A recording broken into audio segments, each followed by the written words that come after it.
Hi, my name is John Bergeron. I'm a dad of two deaf boys who came to us through adoption, and I'm also a clinical psychologist by profession. I'm honored to have this opportunity to share with you some of the things that I've learned in this journey as a dad and as a professional. When we got our first son over 12 years ago, we were new to parenting and we were entirely uneducated and clueless about deafness. We soon found out that there was a lot to learn about both deafness and adoption and the specific challenges that these two things bring to the table when raising and educating our sons. This will be a series of 3 short talks in which I will provide an overview of adoption in the first talk. In the second, I will discuss trauma and neglect and the impact on the brain and behavior of children. And in the third talk, I'll cover grief and loss and attachment issues that impact adopted children. I'll specifically be concerned with the effects of these issues on a deaf child's educational experience. So let's get started by talking about some of the basics of adoption that are helpful to know and keep in mind as you think of helping a deaf child maximize their learning potential. To start with, I believe it's important to know that not all adoptions are created equal. There are a number of variations in a child's adoption story that can mean a variety of things in relation to how that child's learning may be affected. One aspect of adoption that can make a significant difference is whether a child was adopted from another country in an international adoption or from here in the U.S. through a domestic adoption. Some children are adopted into families that look a lot like them and share their heritage and culture, but many are adopted by parents of a different race and culture entirely. And this can be true for both international and domestic adoptions.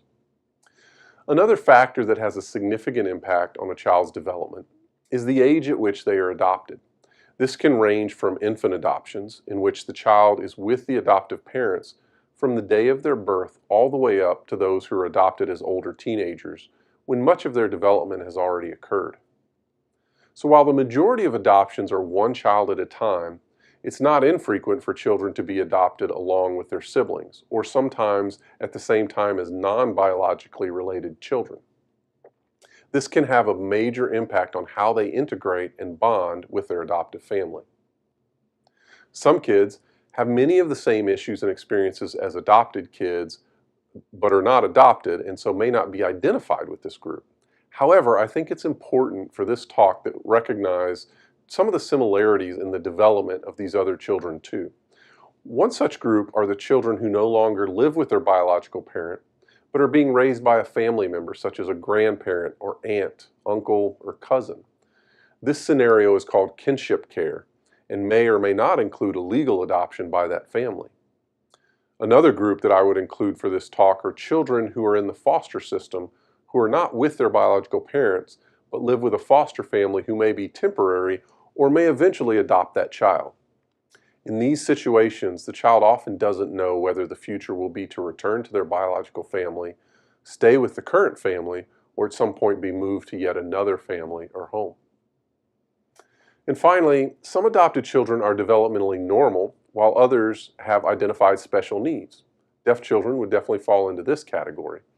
However, many in the field would argue that all adopted and foster children have special needs that are different from their peers due to the factors that are typically a part of losing your birth family and being adopted into a new one. So a second important thing to know is that over the last several decades, adoption has changed pretty drastically. There are 4 important ways that it has and continues to change that are relevant to a child's development and education. First, in the past, adoptions were often kept secret and considered shameful or at least a less desirable history for a child to have. In the last decade or so, we've seen a significant and positive shift to adoption being presented as a unique and equally valid and special way for a child to enter a family. And as such, it's talked about openly with the child and with others.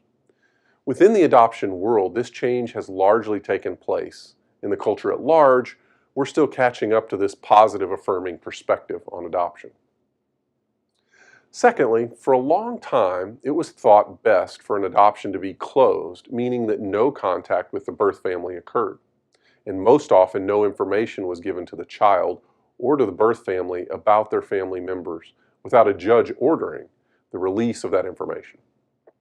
So this has changed to the point that in most domestic adoptions today, families choose to maintain contact or even have biological, family members regularly involved in the adopted child's life. These first two changes are almost universally seen as positive and helpful in the development of the adopted child, particularly in relation to the development of their identity. However, even when this is done with a lot of thought and care, the challenges that adoption brings to the task of identity formation are not inconsequential and are important to keep in mind when understanding and working with adopted children.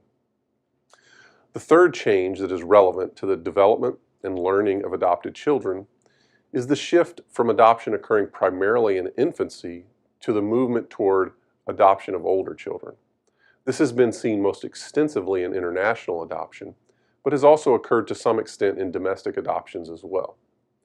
The age at adoption is a critical factor primarily due to the fact that situations that necessitate most adoptions are ones that are typically very detrimental to a child's healthy development. So, the longer a child stays in a problematic situation, be it an unhealthy birth family or an orphanage, the more negative the impact on the child. So lastly, a fourth significant trend seen in adoption is the increasing number of special needs adoptions, particularly in international adoptions. Being adopted into an American family is generally an extremely positive thing for the child with special needs, such as deafness, due to the fact that in U.S. adoptive families, they have far more resources to meet the needs of these children. In addition, our society is typically more accepting and accessible to those with disabilities. And as a result of the changes in attitudes and practices and even the laws, such as the Americans with Disabilities Act and special education laws, it's a much better place for these kids. So while these last two shifts in adoption are generally very positive for the children, older age at adoption and special needs present a greater set of challenges for the adoptive families and the schools and communities in which these children are growing up and developing. And to adequately meet these needs, our families, schools, and communities need to learn more about how to meet the additional challenges. This is the goal of this series, to provide this needed information to families, schools, and communities to better equip them to care for and educate adopted children, and specifically in this context, deaf adopted children. So why do teachers, aides, administrators, and other educators need to have this knowledge? Because second to a child's immediate family, school personnel are the adults who kids spend the most time with and are often most impacted by. This reality is even more true of deaf and hard of hearing children due to the communication challenges they face that accentuate the impact that educators have on their development, both academic and personal. One of the most foundational facts that I want to communicate in this series is that the factors associated with adoption profoundly impact behavior and learning. And so if parents and educators are to be effective, they must have an awareness and an appreciation that this is true, and understand how behavior and learning are impacted and have tools to address those specific challenges. To highlight this fact, I want to share some data published by research psychologist Nicholas Zill, who analyzed data from the ECLS-K study.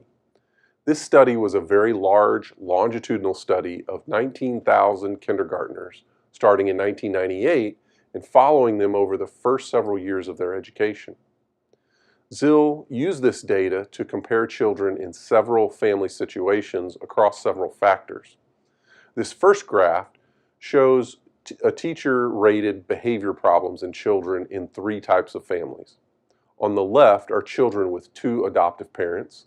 In the middle are children living with both birth parents. And on the right are all other family types. What is clearly seen in this graph is that teachers saw significantly more behavior problems in children with two adoptive parents than any other family type, and drastically more than the family situation in which parents are most alike, that is, birth parents and adoptive parents. The next slide looks at academic functioning, specifically early reading skills, and compares the same three groups of children with two adoptive parents on the left, both birth parents in the middle, and other family parents or family types on the right. What is seen here is that adopted children are reading significantly below those living with birth parents, but similar to those with other family types. Next, we look at early math skills. We see an even bigger deficit in this area for children who have been adopted. In math, they are significantly behind both children with both birth parents, and all other family types as well. So this data brings us to a fairly robust finding that children with two adoptive parents have more behavior problems and struggle more academically than children who have both birth parents, and in most cases other family types as well. What makes these findings even more interesting is the fact that adopted children are living in highly advantaged home environments, which other research has shown to be strongly correlated with less behavior problems and higher academic performance. But we actually see the opposite here. So even though adopted children have parents with more financial resources, more education, and generally exert more effort focused on parenting and educating their children, these kids actually struggle the most behaviorally and academically. So why is this? We find the answer to that question in examining three main factors that are almost always seen in the histories of adopted children: trauma and neglect, grief and loss, and attachment problems. The next two videos in this series will cover these three areas, explaining how each of them impact behavior, mental health, and learning.